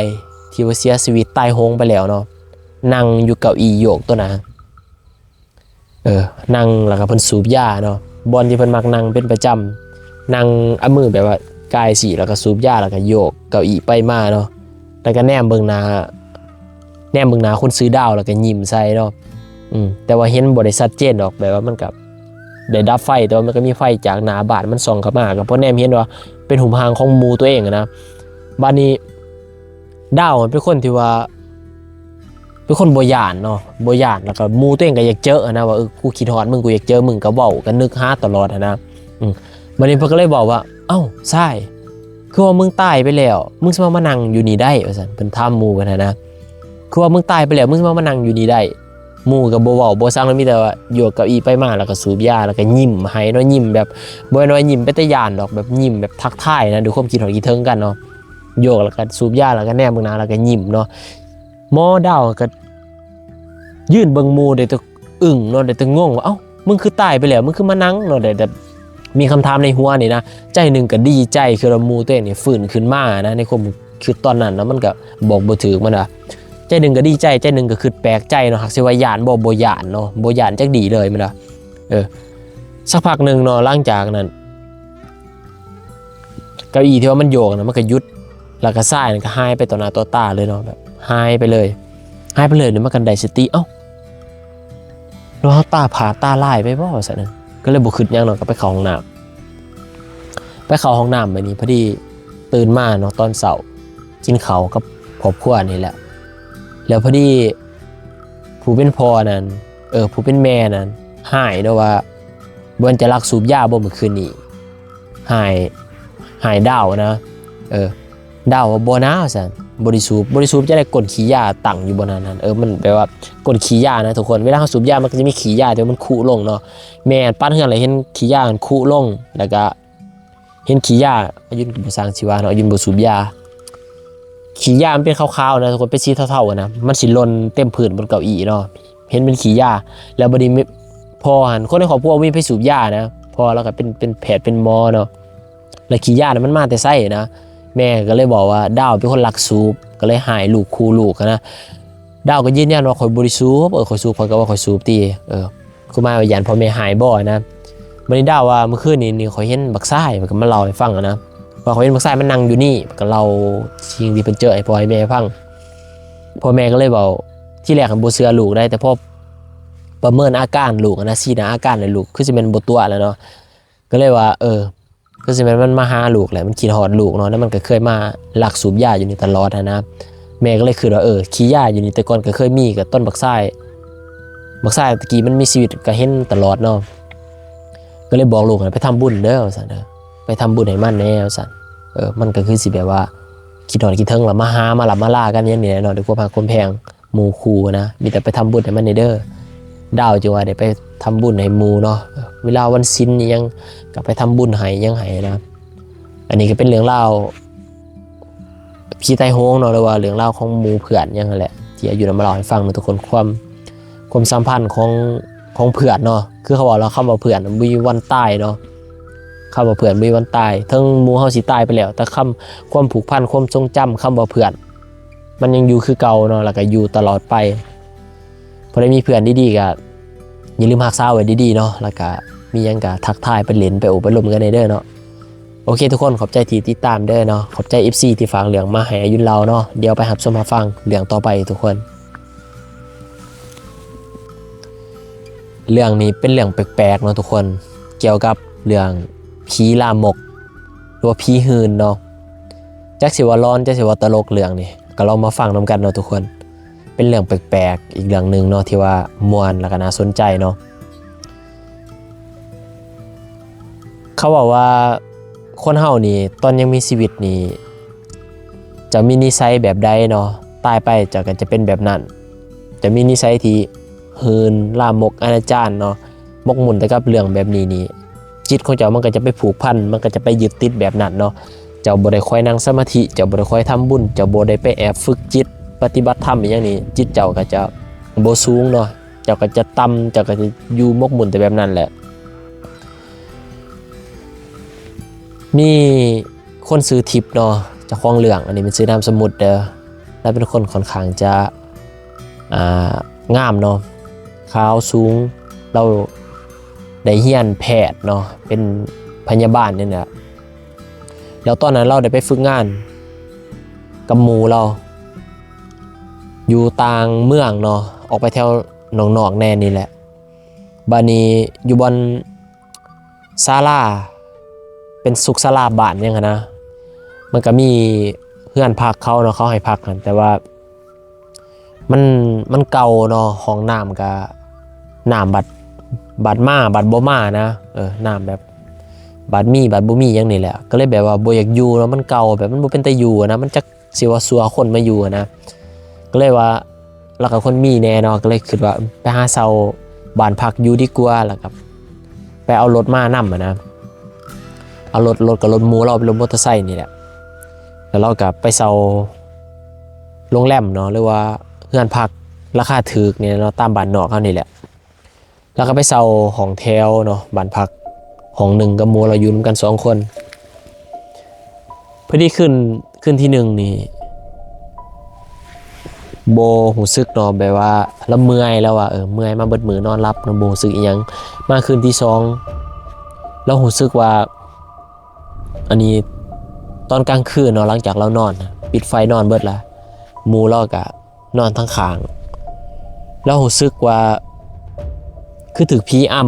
ำแบบว่าเฮาสิพลิกโตนี่พลิกบ่ได้เนาะแล้วหูนี่มันสิแวว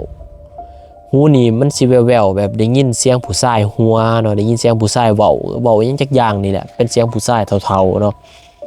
เว้าแล้วกล้องในหูเราก็พยายามมื่นตาเนาะสิมื่นตาเนี่ยคือจังว่ามื่นบ่ได้เนาะมื่นแบบมันมื่นบ่อยากขึ้นนะสิพลิกโตก็พลิกบ่ได้สิห้องสิเว้าก็เว้าบ่ได้แต่มารู้สึกว่าเราใส่เสื้อเนาะเสื้อเรานี่มันสิถลอกขึ้นนะแบบคือคนไม่หื้อเสื้อขึ้นนะมาหื้อเสื้อเราขึ้นเนาะแล้วก็ทรงนี่มีคนมาดึงลงทรงแล้วก็ทั้งกางเกงนี่มีคนมาถอดออกเนาะมีคนมาถอดออกเราก็รู้สึกได้ว่าแบบมีคนที่มาถอดเสื้อผ้าเราแล้วก็สิห้องบ่ได้เนาะสิห้องให้หมู่สวยนะห้างตานี่แนมไปก็เห็นอยู่แล้วว่าหมู่นี่นอนทั้งข้างแบบหมู่หันหลังนอนทั้งข้างให้เจ้าของนะเราก็สิพยายามดินก็ดินบ่หลุดดินบ่ได้เนาะแล้วเราก็แนมไปบัดนี้เหลือกตาเหลือกไปเหลือกมานะแล้วไฟห้องน้ำมันก็เปิดไว้อยู่มันก็พอแนมเห็นเนาะแล้วเห็นเป็นเงาคนเนาะเป็นผู้ชายลักษณะเนี่ยคือคนเฒ่าหัวล้านๆเนาะหัวล้านแต่ก็มีผมอยู่ทางหลังนี่เป็นหัวล้านทางหน้านะเสื้อบ่ใส่แล้วก็ใส่ผ้าแบบผ้าเข้ามาผ้ายังเข้านี่แหละนุ่งผ้านะง่ายๆเห็นเป็นแบบลักษณะสันยืน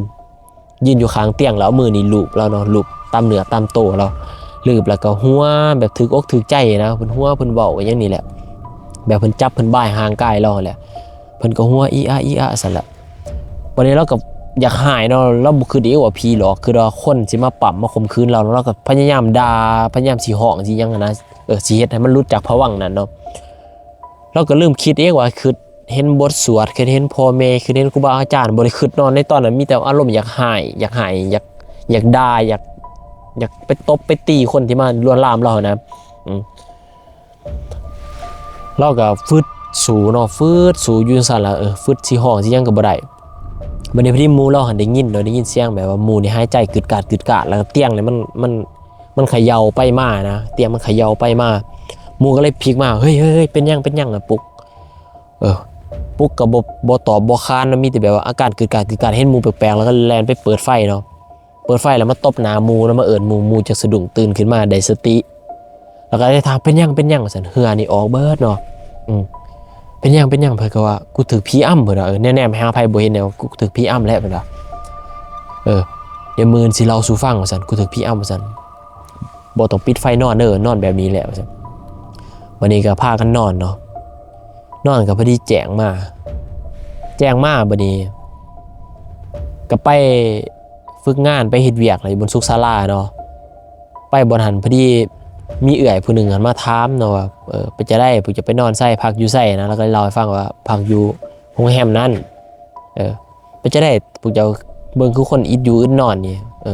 โอ้ยแล้วว่าแนวไปเฮ็ดเวียกก็มีแต่ว่าเงานอนอย่างนะก็เลยเล่าให้ฟังว่าเมื่อคืนนี่หมู่ถูกผีอ้ำว่าซั่นหมู่ก็เลยบอกใช่ว่าสิบอกให้กูฟังมาสิเล่าให้ฟังนํกันเลยว่าซั่นสิเชื่อหรือบ่เชื่อก็อย่าเด้อนะแล้วก็เราผู้ซื้อทิปนะเราเหตุการณ์ให้หมู่ฟังว่าหลังจากที่เราปิดไฟนอนเนาะเรารู้สึกโตขึ้นมาตอนกลางคืนตอนดึกอย่างนั้นนะแล้วก็เล่าเหตุการณ์คือเพิ่นเจอแล้วเราให้หมู่ฟังแล้วพอดีรุ่นเอื้อยผู้ที่ว่าเขาเป็นแพทย์เป็นหมอประจำอยู่ศาลาแห่งนั้นแหละเขาบอกว่าเขาก็ว่าเรื่อยๆดอกอยู่หั่นเขาว่าอยู่บ้านพักตัวผู้จะไปเซานอนน่ะเรื่อยๆไผก็เจอว่าซั่นเพราะว่าหลายปีก่อนช่วงเขาเปิดบ้านพักนี่ใหม่ๆเนาะส่วนเขาเปิดแรกๆนั่นมันมีว่ามีอีตาคนนึงเนาะอีตาเฒ่าคนนึงซั่นเฒ่าหัวงูซั่นเป็นคนแบบเจ้าสู้เนาะทั้งๆที่ว่ามีลูกมีเมียเพิ่นนี่หลายคนเนาะเพิ่นก็เป็นคนมีเงินแน่แต่ว่าเพิ่นนั้นเฒ่าแล้วเนาะเฒ่าจนแบบ60ปลาย70ปีพุ่นแหละประมาณ70ปีพุ่นแหละเฒ่าเนาะอีตานะแต่ว่ามักเล่นสาวซ้ำน้อยเนาะเพิ่นมักแบบว่าสิไปหาผู้สาวอยู่ห้านหยังนะ ไปเอาผู้สาวหารมาแล้วก็มานอนบ้านพักเนาะมานอนแล้วจักสิว่าเพิ่นกินยากระตุ้นลายบ่หรือว่ายังก็บ่ฮู้เนาะบัดนี้เพิ่นซอกแล้วเพิ่นตายเอาไงคือตายคาอกนะตายคาอกผู้สาวหารซอกตายเมื่อซอกตายขึ้นแล้วเขาก็เลยซาเนาะล่ำลือว่าเขาบอกส่วนใหญ่แล้วมันจะไปทางลบๆเนาะเขาสมน้ำหน้านะ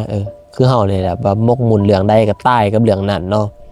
ลูกเมียนี่อับอายชาวบ้านขนาดเพราะว่าเจ้าเฒ่าแก่แล้วเนาะบ่ได้เขาเคารพนับถือนะตายก็ตายค่าห้องพักกับผู้สาวหน่อยเนาะกับผู้สาวหานมันก็เป็นตาอายไปเลยเนาะตายแบบนั้นนะครับคันสิว่าแบบบ้านๆก็คือแบบตายค่ากี่แล้วเนาะ นั่นแหละเขาบอกว่าบางทีเพิ่นเจ้าเขาเพิ่นกินซานกระตุ่นร้ายบ่เนาะแบบกระตุ่นตัวเองอย่างนั้นแหละมันหัวใจมันเต้นแห้งมันบวกกับความตื่นเต้นอีหยังบ่ก็บ่ฮู้เนาะแล้วก็ซอกตายไปบัดนี้เมื่อเพิ่นตายในจิตของเพิ่นแบบนั้นแล้วเขาบอกว่าจิตเพิ่นมันก็สิหมกมุ่นไปกับเรื่องแบบนั้นเนาะเรื่องลามกอนาจารแบบนั้นแหละเพิ่นก็สิมักแบบนั้นไฟหาแบบนั้นเนาะจิตเพิ่นมันจะอยู่แบบนั้นแหละบัดนี้เพิ่นเห็นผู้สาวผู้ใดก็ยาที่ไปนอนอยู่หั่นเนาะคันคนใดที่เพิ่นหลอกได้เอาได้เพิ่นก็สิไปหลอกแบบไปปั่มไปลวนลามเขาไปนอนนํเขาอย่างนั้นนะจิตของเพิ่นก็จะวนเวียนอยู่จังซั่นแหละสงสัยจะถือเขาหลอกแล้วว่าซั่นจะถือพี่ปั่มพี่ข่มขืนจังล่ะเขาก็บอกไปนะบัดนี้เมื่อได้ยินคือจังซั่นแล้วเนาะก็ไปถามอีกนั้นพวกแม่บ้านเขาเจ้าอนามัยแถวนั้นแหละแต่ว่าแม่บ้านเขาบ่เว้าเนาะเขามีแต่เขาหัวซื่อๆเขาว่าเจอคือกันบ่มีแต่เขาบอกสิแล้วเราก็หัวเราก็บ่เว้าเนาะสิแม่นยันเจ้าของบ้านพักหายอย่างนั้นแหละแต่เราบ่เล่าเนาะเราก็เลยขอใหญ่ออกเนาะทั้งที่ว่าจำเงินไปแล้วนะเราว่าสิเซาเดือนนึงเนาะถอกครึ่งนึงถอกเงินแล้วครึ่งนึงเงินนั้นขอคืนก็ได้เนาะใครต่อเจ้าของใจดีเขาก็ส่งคืนอยู่บ่ได้ก็เขาก็เข้าใจแล้วเนาะในหูประวัติแล้วเราก็ได้กลับไปนอนอยู่บนที่พักที่ว่าเก่าๆแล้วเนาะอยู่บนศาลาที่ว่าบ้านเขาจัดให้แหละสุดท้ายก็ได้ไปนอนอยู่หันเนาะแล้วทุกคนอันนี้ก็เป็นเรื่องแปลกๆอีกเรื่องนึงเนาะที่ยุทธเอามาเล่าให้ทุกคนได้ฟังคิดให้แนวได้กับเรื่องนี้ก็คอมเมนต์บอกกับยุทธนี่เด้อเนาะขอบใจทุกคนที่ติดตามเดี๋ยวไปรับชมรับฟังเรื่องต่อไปอีกทุกคนสำหรับคลิปนี้ยุนสิมาเล่าเรื่องคนถือเครื่องโดนของหรือว่าคุณไซมนต์ดำเนาะแต่ว่าจุดจบมันนี่พีคขนาดทุกคนหักมุมกันนะเรื่องนี้เดี๋ยวมาฟังน้ำกันนะว่าสิเป็นแนวใดมีอยู่ครอบครัวหนึ่งเป็นครอบครัวที่ว่าอบอุ่นแล้วก็มีความสุขดีเนาะผู้เป็นผัวนี่อายุสิใส่ชื่อสมมุติทั้งเบิดเด้อเพื่อในการเข้าใจง่ายเนาะผู้เป็นผัวนี่ชื่อแซงลุงแซงอายุประมาณ60ปลายปีเนาะเราเป็นพนักงานกินเงินเดือนว่าซั่นซะผู้เป็นเมียนี่อายุมีแต่20ปลายปีก็เป็นพนักงานคือกันเนาะเฮ็ดเวียกอยู่บ่อนเดียวกันก็ถือว่าได้เมียเด็กเนาะผู้เป็นเมียก็ได้ผัวเฒ่าแล้วก็มีลูกรวมกันนี่3คนเนาะชาย2หญิง1แล้วก็นอกจากเป็นพนักงานกินเงินเดือนเนาะเราก็มีรถด้ามหรือว่ารถ6ล้อที่ว่าแกแฮแกทรายนี่นะเนาะส่งเครื่องส่งของให้เขาตามเขาจ้างนะเพราะว่าหารายได้เสริมว่าซั่นซะบัดนี้ผู้เป็นผัวก็ค่อนข้างจะเวียกหลายเนาะเพราะว่าเราก็เป็นพนักงานเราก็เลยบ่ค่อยมีเวลามาขับรถแกแฮแกทรายตามที่เขาโทรมาสั่งนะเราสิหยาดเวลาแต่วันเสาร์วันอาทิตย์มันก็บ่ทันกับลูกค้าเนาะที่เขาต้องการเราก็เลยได้จ้างคนแถวบ้านนั่นแหละมาขับรถให้เป็นโชเฟอร์รถให้เนาะคนแถวบ้านก็อายุประมาณ30ปลายปีเนาะอายุที่ใช้ชื่อว่าบุญเนาะชื่อว่าไอ้บุญก็ได้กันไอ้บุญนี่เราก็มีครอบครัวเนาะก็มีครอบครัวแล้วก็มีลูกกับเมียเราก็2คนเราก็เป็นพนักงานเงินเดือนคือกันเนาะแต่ว่าเราก็เป็นลูกน้องเขาแหละก็เลยหารายได้เสริมโดยการขับรถเนาะมาขับรถให้ครอบครัวของลุงแซงนี่แหละแล้วพอดีช่วงปีนะฮั่นลุงแซงกำลังสิได้เลื่อนสั้นหรือว่าหับตำแหน่งที่ใหญ่กว่าเก่าเนาะเราสิได้ลดประจำตำแหน่งหน้าที่การงานที่ดีเนาะเป็นหัวหน้ากำลังสิได้เลื่อนตำแหน่งขึ้นนะ เราก็เลยได้ไปตัดสุดเนาะตัดสุดราชการเรานี่แหละตัดสุดเกียมพร้อมแล้วว่าสิได้ท้ายปีนี้มันสิได้หน้าที่การงานใหม่ว่าซั่นซะได้ข่าวดีของครอบครัวเนาะก็ดีอกดีใจแหละสิได้รับตำแหน่งแล้ววันนี้พอดีอยู่มามือหนึ่งเราก็ได้ล้มป่วยอย่างกระทันหันเนาะโดยที่บ่มีสัญญาณเตือนมาก่อนเราก็ค่อนข้างจะแข็งแรงดีอยู่เนาะถึงเราสิอายุ60ปลายปีถึงเราสิเป็นคนหุ่มหางอ้วนแต่เราก็มักออกกำลังกายเนาะตอนเช้าตื่นแต่เช้าแล้วก็สิแล่นออกกำลังกายแถวว่าทุกมื้อเนาะเราก็ล้มป่วยคือจังซั่นล่ะก็ไปโรงหมอเนาะไปโรงพยาบาลไปกวดก็มีหลายโรคเนาะแต่ละบอนเว้าก็บ่ค่อยตรงกันบางบอนก็ว่าตับอ่อนบางบอนก็ว่าเบาหวานความดันก็คือว่าเราคนอ้วนเนาะก็หลายโรคนี่แล้วก็นอนอยู่โรงหมอก็คือว่าเจ็บไข้ได้ป่วยธรรมดานี่แหละเนาะเพราะอาการมันก็บ่ถึงขั้นว่าหนักหรือหุ่นแห้งพอปานใดนะก็พอเว้าหูเรื่องเนาะบัดนี้ก็นอนอยู่โรงหมอได้ประมาณอาทิตย์2อาทิตย์เนาะโตแล้วก็เริ่มจอยเหลืองเนาะเริ่มบ่มีแห้งแล้วเพราะว่ากินข้าวได้บ่หลายบัดนี้เมื่อเป็นขึ้นจังซั่นแล้วผู้เป็นซื้อบุญนี่เนาะไอ้บุญนี่ผู้จะเป็นโชเฟอร์ขับรถให้เฮือนเรานะไอ้บุญก็เลยแนะนำทั้งเมียของลุงแซงนี่ว่ายานว่าอายเราถือเครื่องโดนคล้องเขาบ่จักพออายเรากำลังสิได้เลื่อนสั้นได้รับตำแหน่งใหม่ยังใหม่นะยานว่ามีคนในของการเขาอีซาเนาะอยากทำหายเรานะเขาอีซาเนี่ยเราสิได้เป็นหัวหน้าเด้สิได้เลื่อนสั้นอย่างน้อยคนเฮ็ดเวียกบอนเดียวกันเขาอีซาบังเบียดอย่างนั้นนะบัดนี้เราก็เลยไปเบิ่งเราไปดูหมอที่ว่าหมอดูหั่นก็คือไอ้บุญนี่แหละเนาะเป็นคนพาไปเนาะพาเมียเราไปเบิ่งไปดูดวงให้นะไปดูหมอให้หมอก็ทักทวงว่าถือเครื่องเขาเนาะโดนคล้องเขาถือเครื่องนี่ก็คือคนในห้องการเดียวกันนี่แหละเขาอีซาพอเพิ่นสิได้สั่นในตำแหน่งแล้วเขาอีซาเนาะเขาอยากกำจัดเราหั่นแหละแล้วเขาอยากขึ้นแทนให้รักษาด่วนเด้อว่าซั่นให้เอาออกมาจากโรงหมอเนาะบ่ซั่นแล้วเขาจะเข้าถึงตายได้ว่าซั่นบัดนี้เมื่อเมียได้ยินคือซั่นแล้วก็ตกใจเนาะก็เลยกลับไปเอาผัวก็เอามาป่วยอยู่เฮือนหมอนั่นแหละเอามาป่วยอยู่เฮือนหมอเนาะบัดนี้เอื้อยน้องทั้งลุงแซงนี่ก็โทรมาถามได้ว่าเป็นจังได๋อาการก็ว่าก็เจ็บไข้ได้ป่วยธรรมดานี่แหละว่าซั่นอาการก็บ่แย่ปานใดดอกก็พอลมหูเหลืองเนาะเพราะว่าเอื้อยน้องของลุงแซงนี่ถือว่าอยู่ต่างแข้งลุงแซงเองก็เป็นคนต่างแข้งเนาะมาเอาเมียอยู่ทางใต้ก็ห่างกันนั่นแหละครับครอบครัวเนาะแต่ว่ามาสร้างครอบครัวอยู่ทางใต้ก็เลยอยู่นี่บัดนี้เขาก็ถามเมียเราก็ว่าบ่เป็นหยังหลายดอกว่าซั่นบ่ต้องเป็นห่วงเนาะไอ้น้องก็เลยบ่ได้ลงมาเบิ่งว่าซั่นบัดนี้ก็ไปปิ่นปัวอยู่เฮือนหมอนะฮะ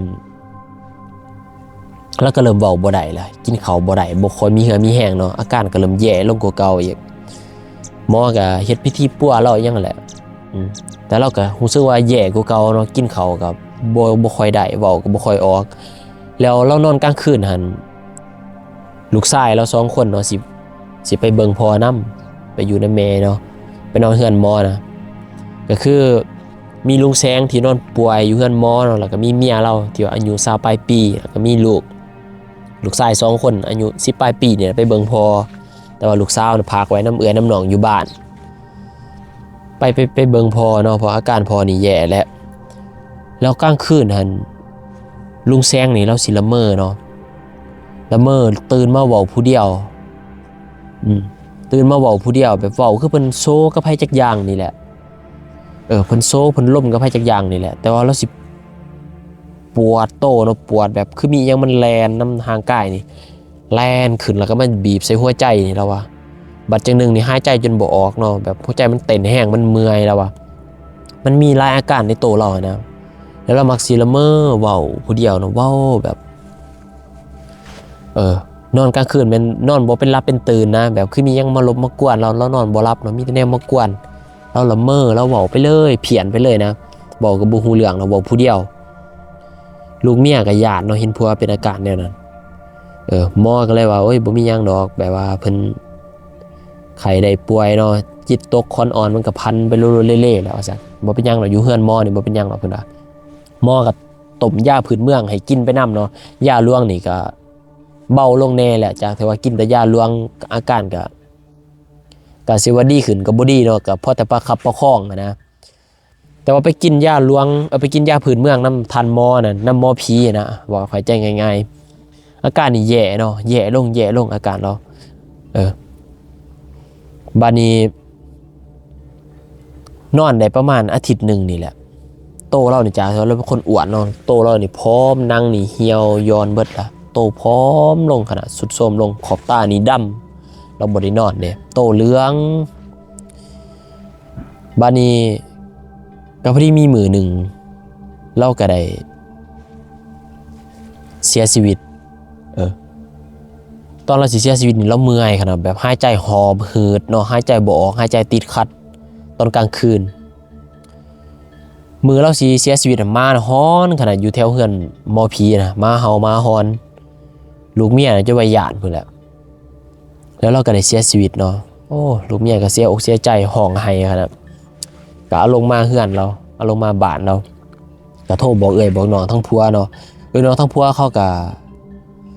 ก็อยากหายเนาะเขาก็อยากหายว่าเป็นยังอายข่อยเป็นนักขนาดนี้เจ้ายังว่าอายข่อยบ่เป็นนักเจ้าคือบ่บอกข่อยสิได้มาเบิ่งมาปัวน้ำกันเนาะมาแสดงความคิดความเห็นน้ำกันว่าสิเฮ็ดแนวใดอันนี้เจ้าตัดสินใจผู้เดียวเบิดผู้เป็นเมียนะทั้งที่ว่าเจ้าก็ยังเด็กหน่อยอยู่เนาะอายุ20ปลายปีบ่มีประสบการณ์คันปัวบ่นี้บ่เซาจะก็ประเมินผัวจะตีเนาะปัวบ่เซาจะเอาไปปัวบนอื่นนะความหมายเนาะแต่ว่าเมียนี่ก็บ่จักสิว่าเนาะเพิ่นก็ยังเด็กหน่อยเพิ่นได้แต่คำแนะนำของผู้ซื้อบุญนั่นแหละที่ว่าพามาเนาะเพราะว่าที่ว่าเป็นซูเปอร์ขับรถให้เพิ่นนั่นแหละเป็นคนแนะนำให้พามาหนีเนาะบัดนี้ก็เมื่อคนตายไปแล้วเนาะบอกได้ก็บ่ฟื้นขึ้นมาแล้วก็ได้แต่ทำใจแล้วก็ไปจูดไปเผาเนาะคืออยู่ทางนี้ลาวนี่ส่วนใหญ่เฮาจะเผาบ่เป็นสิเผาในเมนเนาะเผาในกองพรเอาพื้นเอาดนพื้นมากองแล้ว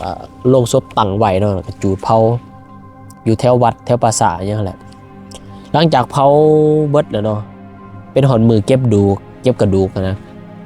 ปรากฏว่ากระดูกของเรานี่ดำเนาะปกติแล้วกระดูกคนสีขาวเนาะมันสีขาวอันนี้กระดูกเราดำเนาะก็เลยมั่นใจว่าเรานี่ถือเครื่องถือของเขาแหละบัดนี้หลังจากงานศพผ่านไปเนาะได้ประมาณ3 เดือนก็มีข่าวว่าเมียของเราเนาะได้ผัวใหม่ว่าซั่นซะแต่ว่าบ่ทันเปิดเผย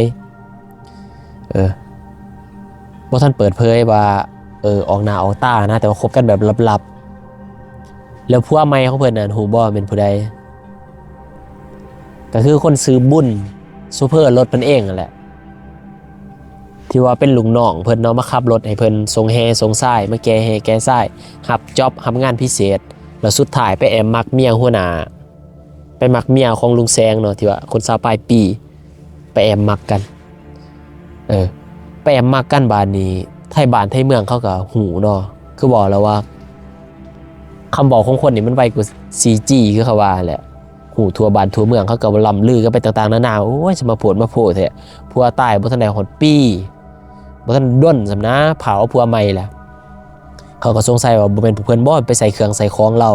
แล้วก็ไปสร้างเรื่องขึ้นมาว่าคนในของเราของการอีสานเราสิได้รับเราสิได้รับสั่นรับตำแหน่งใหม่นะที่แหลกไพ่กับเขาใจแนวนั้นเบิดเนาะว่าเขาอีสาคนในของการอีสาแต่ที่จริงเราคือสิบ่แม่นเนาะครับว่าคือสิเป็นคนซื้อบุญนั่นแหละไปใส่เครื่องใส่ของเฮ็ดให้เราตายแล้วก็ฮูบเอาสมบัติเราเพราะเราตายเราก็ได้เงินอีหยังเงินค่าหัวเงินงานศพอย่างนี้แหละเราก็ได้เงินเนาะแล้วก็สมบัติเราก็มีไว้ได้เฮือนเราก็มีรถเราก็มีเนาะผู้เป็นผัวน่ะก็ฮุบพอเราก็เฒ่าแล้วเด้เพิ่นก็คือสิคิดว่าอยู่ไปก็บ่ทันเท่าใดปีเนาะเอาแต่สมบัติก็พอผู้เป็นเมียอายุ20ปลายปีผู้คนซื้อบุญ30ปลายปีสุดท้ายก็ได้มาคบกันเนาะมาเอากันบัดนี้เขาก็บอกแล้วนะชาวบ้านเขาว่าต้องแม่น2ผัวเมียนี่ร่วมมือกันกำจัดผู้เป็นผัวหลวงหรือว่ากำจัดลุงแซงเนาะเพราะว่าเราก็เฒ่าแก่แล้วนะค คันสิทาเราตายเนี่ยก็คือสิบ่ไหวเนาะคือกำจัดให้เราตายก่อนแล้วก็เอาสมบัติเราแท้ที่จริงแล้วหมอผีที่เพิ่นพาลุงแซงออกจากหุงหมอแล้วก็เอาไปปั่วน้ำนี่เขาบอกพุ่นน่ะเป็นผีปอบแล้วก็เป็นพี่น้องกับคนซื้อบุญนี่เป็นคนแนะนำทั้งเบิดเนาะว่าให้เอาไปปั่วน้ำผู้นั้นผู้นั้นบอนที่เพิ่นไปปั่วก็คือบอนที่เพิ่นใส่เครื่องใส่ของเราแหละก็คือเอาเราไปสัมเอาเราไปสัมไปให้ปอบตัวนั้นกินไปหีบกินหีบขาเราหีบขันเราให้เราตายนะความหมายให้เราตายไวๆบัดนี้เอื้อยน้องทั้งลุงแซงนี่โทรมาว่าเป็นจังได๋อาการเนาะเพิ่นผู้เป็นเมียนี่ก็ตัวอีกว่าบ่เป็นหยังดอกว่าซั่นไข้ธรรมดาตัวเขาตัวตัวน้องเขานะสุดท้ายเราก็ตายโอ้เป็นตาหนายกันในเรื่องนี้เนาะบ้านนี้พวกเพิ่นก็มาอยู่นํกันเนาะก็มาอยู่นํกันได้ประมาณ 3-4 เดือนแล้วก็มาอยู่นํกันเนาะแล้วจื้อได้บ่คนซื้อบุญนี่มีลูกมีเมียแล้วเพิ่นก็ป้าลูกป้าเมียเพิ่นเนาะ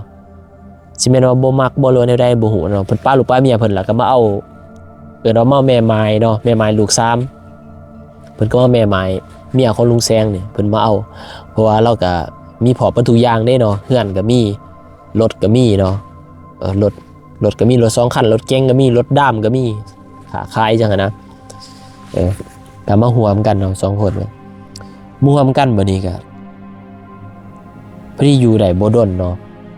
เอิ้นว่าครอบครัววุ่นวายนะบ่มีความสุขลูกนี่บ่มักพ่อใหม่เนาะบ่ถือกับพ่อใหม่ก็คือไอ้บุญนั่นแหละลูกของลุงแซงนี่บ่ถือเนาะก็สิได้ยินชาวบ้านเว้าแน่แล้วว่าพ่อเจ้าถือเครื่องถือของเป็นผู้นั้นผู้นี้เฮ็ดนะก็เลยมีความฝังใจมีความขับแค้นใจเนาะแล้ววันนี้พอดีผู้เป็นลูกสาวหลาเนาะลูกสาวหลานี่มันเว้าเนาะมันก็10ปลายปีเด็กน้อยเรียนม.1 เนาะมันก็สิจักนั่นแหละมันเว้าว่ามันไปเว้าให้ไทบ้านพังให้พี่น้องพังนะให้พี่น้องทั้งพัวนี่พังว่าตอนที่พอไปเวียกไปงานเรานะออกต่างแข้งต่างจังหวัดครับแม่นี่แบบว่านอนอยู่เฮือนกับลูกเนาะแล้วตื่นมากลางคืนหั่นแบบว่าเด็กน้อยมันได้ยินเสียงนะมันได้ยินเสียงแบบเอาง่ายๆคือแบบว่าคนมีหยังกันนี่แหละมันก็เลยมื่นตาตื่นมาแล้วมันก็เห็นแบบว่าแม่กำลังมีหยังกันเราก็คือว่าเด็กหน่อยคือเราพ่อมันเอิ้นพ่อนะพ่อสัตว์คือเราพ่อหันมาแปลว่าก็คือแบบในห้องแล้วนอนแบบลูกนอนทั้งข้างนะแม่มีหยังกันกับนะแท้ๆแล้วบ่แม่นมีหยังกับพ่อมีหยังกันกับคนซื้อบุญนั่นไปลักนอนนำเมียเขาซะไปลักลิ้นกันแล้วเด็กหน่อยมันเห็นลูกสาวหลานเห็นเนาะแต่ว่ามันบ่ฮู้มันคือเราพ่อมานะแล้วพอดีตื่นมาตอนเช้ามันบ่เห็นพ่อมันก็เลยถามแม่ว่าแม่ว่าซั่นเมื่อคืนนี่พ่อมาบ่แม่ก็ว่าบ่นะพ่อจะบ่ได้มาดอกว่าซั่นเด็กน้อยมันก็บ่กล้าเว้าบ่จักสิเว้าจังได๋เนาะมันก็แล้วก็แล้วไปแต่พอได้ยินมันใหญ่มากได้ยินเขาเว้านั่นนี่มันก็เลยไปเล่าให้ไทบ้านพังนะก็เลยฮู้ว่าโอ้แม่นแล้วว่าซั่นแม่จะเอาลิ้นสู้แล้วพ่อจะตายย้อนถือเครื่องถือของเขาแล้วผู้เป็นลูกชายก็บอกได้ว่าอีพ่อหั่นตอนนอนอยู่เฮือนหมอหั่นจักเพิ่นเอาอีสังให้กินดอกแม่ก็เอาให้กินหมอก็เอาให้กินนะคือแบบว่าเผากินเผาตายนะแบบยาคาเราพ่อนี่นอนไห้น้ำตาไหลนะเว้าก็เว้าบ่ได้คือสิเป็นเราหูแล้วนะว่าเมียนี่ยาคาเราแต่ว่าเราเว้าบ่ได้เฮ็ดหยังบ่ได้เนาะโทรศัพท์ก็บ่ได้จับว่าซั่นซะโทรหาหาน้องก็บ่ได้นอนกลางคืนนี่มีแต่ละเมอเราหยาดเราละเมอแบบว่าคือว่ามีหยังมาหลอกมาลบมากวนเรานะอันว่าลูกชายไปเล่าให้เขาพังเนาะเขาก็เลยมั่นใจว่าพ่อจะถือปอบกินหรือว่าถือเครื่องถือของเขาเฮ็ดให้ตายเนาะแล้วสุดท้ายหั่นบอกแบบรวบรัดตัดตอนเลยคนซื้อบุญกับเมียใหม่เพิ่นนี่ก็ได้ผิดเถียงกันเนาะยุ่นกันบ่ได้ผิดเถียงกันยุ่นกันก็บ่มีความสุขแรกๆมีความสุขอยู่ผิดเถียงกันแล้วบัดนี้พอดีคนซื้อบุญนี่ไปกินเหล้ากับหมู่เนาะเมาแหละขับรถมากับพอดีประสบอุบัติเหตุตายโหงคนซื้อบุญนี่ตายโหงแล้วปัจจุบันนี้เมียเพิ่นเนาะก็คือเมียของลุงแซงแล้วก็เมียของคนซื้อบุญเมียใหม่เพิ่นก็เป็นแม่ไม้เนาะแม่ไม้ผัวตายปลา2คนแม่ไม้แต่ว่าเดี๋ยวนี้เพิ่นก็มีผัวใหม่เนาะ มีผัวใหม่แต่ก็ยังสิได้สดใสเว้นกรรมไปอีกเนาะเพราะว่าสิ่งที่เพิ่นเฮ็ดเนี่ยมันก็เป็นบาปเป็นกรรมเนาะทุกคนเป็นบาปเป็นกรรม